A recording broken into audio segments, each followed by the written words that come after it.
Hello everyone, welcome back to target for IQ. मेरा नाम है वैभव। जितने भी लोग ग्रेजुएट्स हैं या एलएलबी करने की सोच रहे हैं, उनके लिए ये वीडियो काफ़ी इंपॉर्टेंट होने वाली है। बिकॉज जब भी आपकी एलएलबी कंप्लीट हो जाती है तो एक कानून है जिसके बारे में आपको पता होना चाहिए अगर आप अपना कैरियर एज एन एडवोकेट बनाना चाहते हैं। और उस कानून का नाम है एडवोकेट एक्ट 1961। अब इस वीडियो में हम एक कानून कानून तो नहीं बोलूंगा, एक अभी ड्राफ्ट बिल है, एक बिल तैयार किया जा रहा है जिसका नाम है एडवोकेट अमेंडमेंट बिल 2025। अब ये जो बिल है ना, ये एडवोकेट एक्ट 1961 को ही इम्प्रोवाइज करने के लिए बनाया जा रहा है। यानी कि उस कानून में 1961 के कानून में जो भी खामियां थी, समय के अंतर्गत रहते रहते उन खामियों को हमें खत्म करना है। और जो भी चेंजेस लाने की जरूरत है वो चेंजेस लाए जा रहा है इस बिल के द्वारा। अब हमारी जो पार्लियामेंट है, जो कानून बनाएगी, वो हमसे एक पब्लिक ओपिनियन मांग रहे हैं। यानी कि उन्होंने एक पब्लिक ओपिनियन के लिए ये बिल खोल दिया कि अगर इस बिल में आपको कुछ भी लगता है कि ये चीज गलत है या ये चीज सही है, इस चेंज में इस प्रावधान में ये चेंजेस आने चाहिए, तो आप as a public, as a Indian citizen, as a lawyer, as a law student, आप अपना ओपिनियन सरकार को दे सकते हैं, जो भी कोई नंबर या उन्होंने ईमेल एड्रेस मेंशन कर रखा है उसके द्वारा। अब ये जो तारीख है वो तारीख है आपकी 28 फरवरी। यानी 28 फरवरी तक आपको इस बिल में अगर कोई भी खामियां लगती है तो आप अपना ओपिनियन 28 फरवरी से पहले पहले सरकार को दे सकते हैं। अब एडवोकेट एक्ट 1961 में जो चेंजेस आ रहे हैं इस बिल के द्वारा, वो चेंजेस हम समझते हैं, क्योंकि यही चेंजेस काफी इंपॉर्टेंट है आपको आगे ध्यान में रखते हुए। क्योंकि अगर आज अब आप लोगों ने आवाज नहीं उठाई तो सरकार इन चेंजेस को, अभी तो ये बिल है, ये बिल कब हमारा कानून बन जाएगा और कब हम उस कानून के अंतर्गत रहते हुए हमें काम करना पड़ेगा एज एडवोकेट, ये हमारे लिए फिर चीजें थोड़ी मुश्किल पैदा कर सकती है। क्यों मुश्किल पैदा करेगी? क्योंकि कुछ चीजें ऐसी हैं जो इस वीडियो में हम समझेंगे। आइए अपनी क्लास स्टार्ट करते हैं। पहली जो बात है यहां पर है लीगल प्रैक्टिशनर। यानी कि 1961 का जो कानून था उसमें जो लीगल प्रैक्टिशनर की जो परिभाषा थी, डेफिनेशन थी, उसको अब चेंज कर दिया गया है। पहले वहां पे जो भाषा थी, मतलब जो लीगल प्रैक्टिशनर की डेफिनेशन थी, वो थी कि जब वो व्यक्ति जो अदालत में अपनी प्रैक्टिस कर रहा है, बार में जिसका नाम एनरोल है, उसको ही हम लीगल प्रैक्टिशनर मानते थे।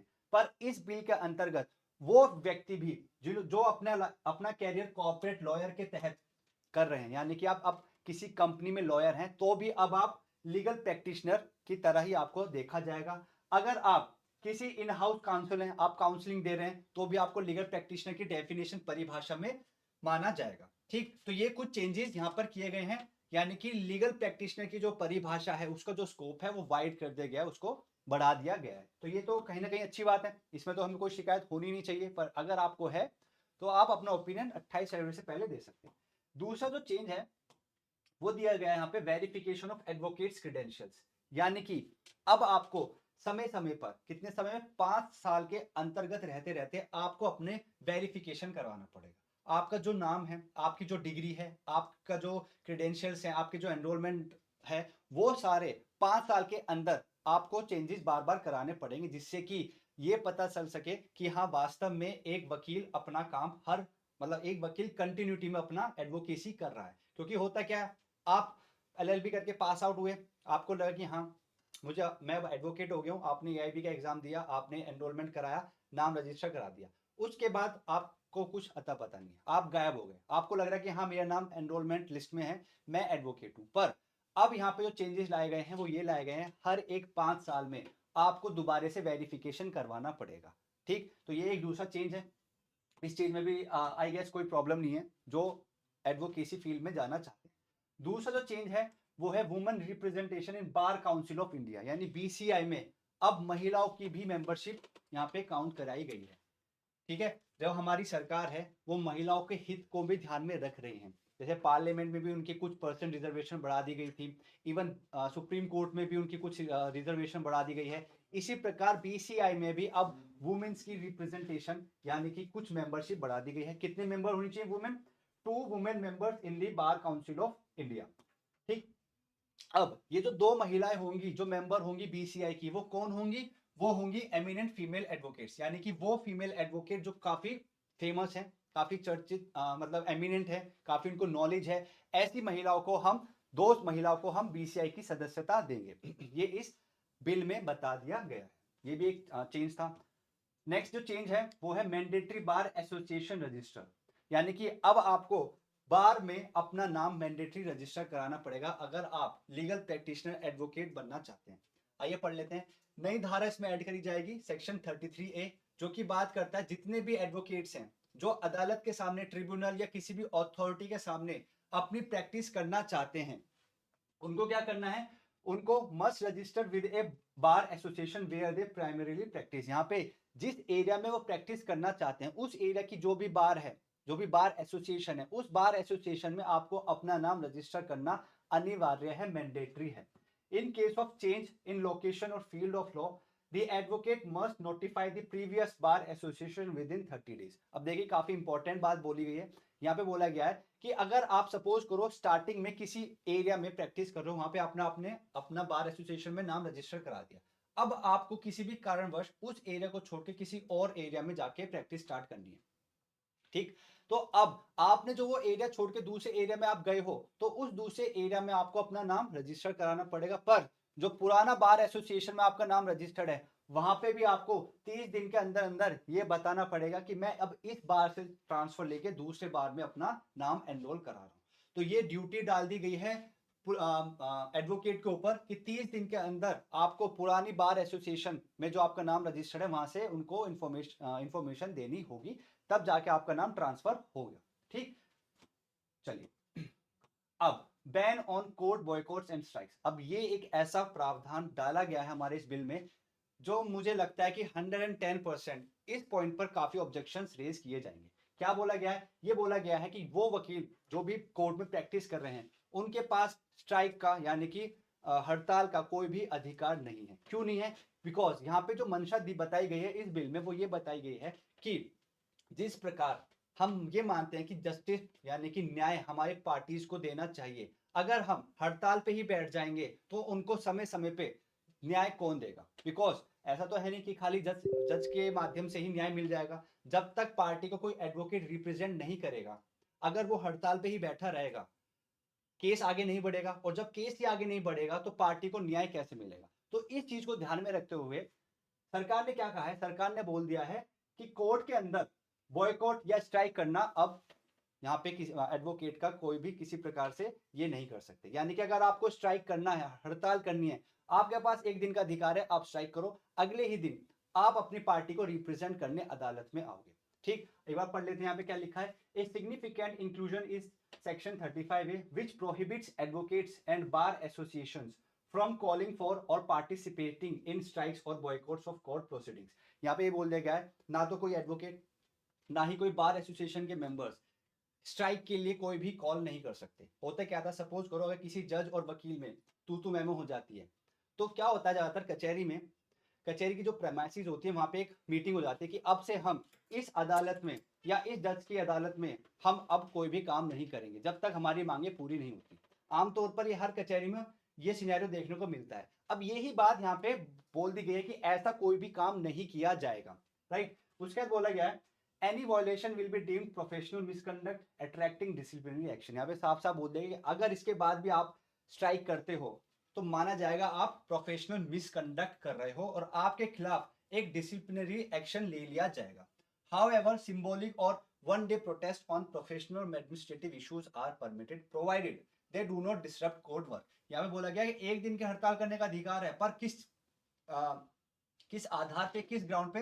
तो यहाँ पे ग्राउंड बोल दिया गया है कोई प्रोफेशनल या एडमिनिस्ट्रेटिव इशू पर, कि भाई लगता है कि हाँ हमारे जो काम है वो काम हमारा और अच्छे से बढ़ेगा अगर हमें ये फैसिलिटीज मिले, तो इस बेसिस पे आप स्ट्राइक कर सकते हो, पर अगले ही दिन आप अपने क्लाइंट को रिप्रेजेंट करने के लिए अदालत में जरूर जरूर आओगे।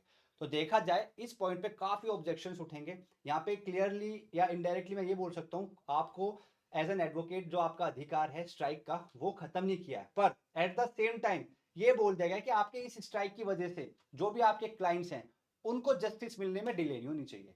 आप स्ट्राइक करना चाहते हो कर लो, पर एट द सेम टाइम आपको अपने क्लाइंट को भी रिप्रेजेंट करना होगा। ये काफी इंपॉर्टेंट चेंज किया गया है। दूसरा जो है government oversight and regulations government nominated members in BCR, ये भी काफी एक ना बड़ा ही कदम उठाया गया चेंज के, अगर चेंज के लिहाजे से मैं बात करूं, क्या उठाया गया कि अब बीसीआई में जो अब कंट्रोल होगा वो अब सेंट्रल गवर्नमेंट की तरफ भी जा सकता है। ठीक, अब यहाँ पे क्या बोला गया, section 4 of the act is propose to amended to allow the central government to nominate up to 3 members to the BCI.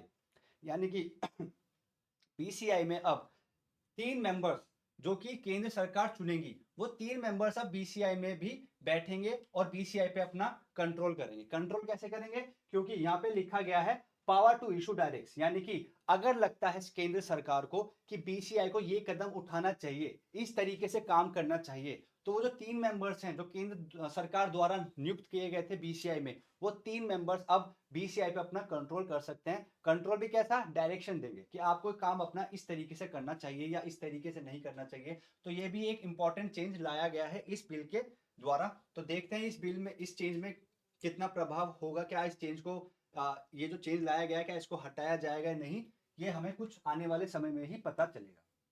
जो नेक्स्ट चेंज है वो है स्ट्रिक्टर डिसिप्लिनरी मेजर्स, यानी कि अगर आप एज एन एडवोकेट कुछ गलतियां कर देते हो तो उसमें आपको सजा मिलेगी। अब वो क्या गलतियां, कितनी सजा है, वो हम देख लेते हैं। Under section 45 those practicing law without proper authorization could face imprisonment up to 1 year। यहाँ पे क्या बोला गया, आप लोगों ने भी ये न्यूज देखी होगी कि काफी लोग ऐसे होते हैं जो आप फेक फेक डिग्री लेकर एडवोकेट बन जाते हैं। तो अगर ऐसा कोई भी व्यक्ति पकड़ा जाता है जो जिसके पास फेक डिग्री है, वो एडवोकेट नहीं है पर वो अपनी प्रैक्टिस कर रहा है, तो ऐसे व्यक्ति पर 1 साल तक की सजा दी जाएगी। पहले ये सजा 6 महीने की थी, पर अब हो चुकी है 1 साल। और अगर अदालत को सही लगता है तो 2 लाख तक का जुर्माना भी उस व्यक्ति पर इम्पोज कर दिया जाएगा। उसके बाद सेक्शन 45 क्लॉज भी बात करता है, if a person suffers a loss due to an advocate's misconduct they can file complaint under regulations prescribed by BCI to determine liability. यानी कि अगर एडवोकेट की गलती की वजह से क्लाइंट जो था उस क्लाइंट को इंसाफ नहीं मिल पाया, तो वो क्लाइंट अब क्या करेगा, वो क्लाइंट उस एडवोकेट के खिलाफ कंप्लेंट दायर कर सकता है, जो भी रूल्स और रेगुलेशंस में बताया गया है। उसके बाद मोस्ट इंपॉर्टेंट बात जो बताई गई है यहाँ पर, जो चेंज के बारे में बात करी गई है, वो है आपका ये वाली बात, सेक्शन 25 बी। ये बात करता है कि अगर किसी भी कारणवश जो एडवोकेट, यानी कि डिग्री आपके पास प्रॉपर है, आप एलएलबी करके आए हो, मेहनत करके आए हो, आपने एआईबी का पेपर क्लियर करा, आपका नाम रजिस्टर्ड हो चुका है बार काउंसिल में, उसके बाद किसी भी कारण की वजह से अगर आपका नाम बार काउंसिल से हट चुका है और आपको जो सजा दी गई है, जो आपको किसी भी अपराध के लिए जो सजा दी गई है, वो सजा आपकी 3 साल या 3 साल से ज्यादा का कारावास काटकर आप आए हो। ठीक है, ध्यान से सुनना, ये बात काफी इंपॉर्टेंट है कि आप पे जो आपको जो सजा दी गई है जिस अपराध के लिए, उस अपराध में आप 3 साल या 3 साल से ज्यादा सजा काट कर आए हो और आपका जो नाम एनरोल था, जो रजिस्टर्ड था, वो नाम भी आपका हट चुका है। तो अब ऐसी कंडीशन में जब आप सजा काट कर बाहर निकलोगे, तो अब आप ऐसा नहीं होगा कि आपको सीधे आपका नाम दोबारा से लिस्ट कर दिया जाएगा, रजिस्टर्ड कर दिया जाएगा, नहीं, आपको रिक्वेस्ट करनी पड़ेगी बीसीआई से। और जब भी आप बाहर निकलोगे, रिक्वेस्ट करोगे, उसके 2 साल बाद आप एआईबी का एग्जाम देंगे और अगर एआईबी का आपका एग्जाम क्लियर हो जाता है तो उसके बाद आपका नाम रजिस्टर्ड होगा। तो ये एक थोड़ा कॉम्प्लिकेटेड सा चेंज कर दिया गया है कि वो व्यक्ति, वो अधिवक्ता जो 3 साल या 3 साल से ज्यादा की सजा काट कर आए हैं और उनका नाम हट चुका है, तो अब दोबारा से उनका नाम रजिस्टर नहीं किया जाएगा जब तक कि आप दोबारा से एआईबी का एग्जाम नहीं दोगे और क्लियर नहीं करोगे। पर एआईबी का एग्जाम एकदम नहीं दोगे, आप कम से कम आपको 2 साल के बाद एआईबी का एग्जाम देना होगा। 2 साल के बाद कब, जिस तारीख से आप रिलीज हुए हो, जो सजा आपको मिली है उस सजा जब आपने पूरी काट ली है उसके 2 साल बाद जाके आप एआईबी का पेपर दोगे और तब आपका नाम रजिस्टर्ड होगा। राइट, तो ये कुछ 8 चेंजेस थे जो इस बिल में बताई गई है। तो अगर आपको लगता है कि हाँ इन चेंजेस के खिलाफ आवाज उठाने की आवश्यकता है, तो आप सरकार के द्वारा दिए गए नंबर या ईमेल एड्रेस पे आप अपनी बात, अपना ओपिनियन दे सकते हैं कि हाँ ये चेंजेस नहीं होने चाहिए। तो इसमें वैसे तो देखी जाए कुछ चेंजेस ठीक भी हैं, कोई गलत नहीं है, पर एक दो चेंजेस जैसे कि हमारा ये वाला हो गया कि बैन वाला, कि आप स्ट्राइक नहीं कर सकते, ये हो सकता है, जिसपे काफी आवाज उठेगी। आई एम श्योर 100% इस चेंज के खिलाफ जाकर आवाज जरूर उठेगी। दूसरा हो गया आपका दूसरा था आपका गवर्नमेंट वाला, कि बीसीआई में अब गवर्नमेंट का भी हस्तक्षेप होगा। तो इस पॉइंट पे भी मेरे हिसाब से काफी आवाज उठेंगी। तो इनमें जो जो चेंजेस होंगे बिल में, क्या क्या चेंजेस हुए, क्या क्या 28 फरवरी तक आप क्या सरकार पब्लिक का ओपिनियन आया, ये सारी बातें आपको बाद में यूट्यूब वीडियो के माध्यम से बता दी जाएंगी। और जब ये अमेंडमेंट जो बिल है ये जब कानून बन जाएगा तो उस कानून में क्या क्या प्रावधान हैं, जिन प्रावधान के अंतर्गत हमें अपनी एडवोकेसी करनी होगी, वो सारी बातें भी आपको target for IQ YouTube channel पे वीडियो के माध्यम से बता दी जाएगी। धन्यवाद।